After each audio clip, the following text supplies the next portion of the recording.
Twelve fail সিনেমাতে Manoj Kumar class 12-এ cheating করছিলেন।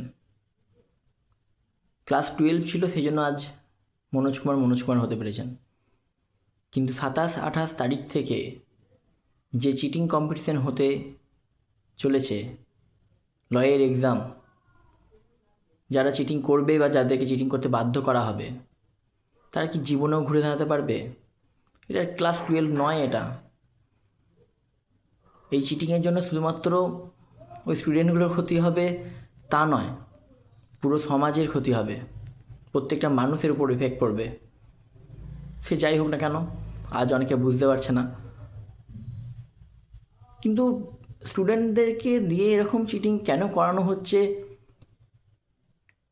সেটা কি কেউ একবারও ভেবেছেন?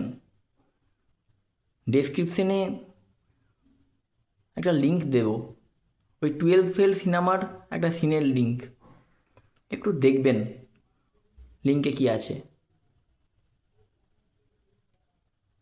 যে সিনটা দেখানো হচ্ছে সেখানে একটা বোর্ড আছে, সেই বোর্ডের দিকে একটু নজর দেবেন, তাহলেই বুঝতে পারবেন কেন চিটিং করানো হচ্ছে। আমার ভিডিও দেখে বা শুনে যদি কারো খারাপ লেগে থাকে, তাহলে বিশ্বাস করুন ভিডিওটা তাদের জন্যই তৈরি করছি। পারলে ক্ষমা করবেন।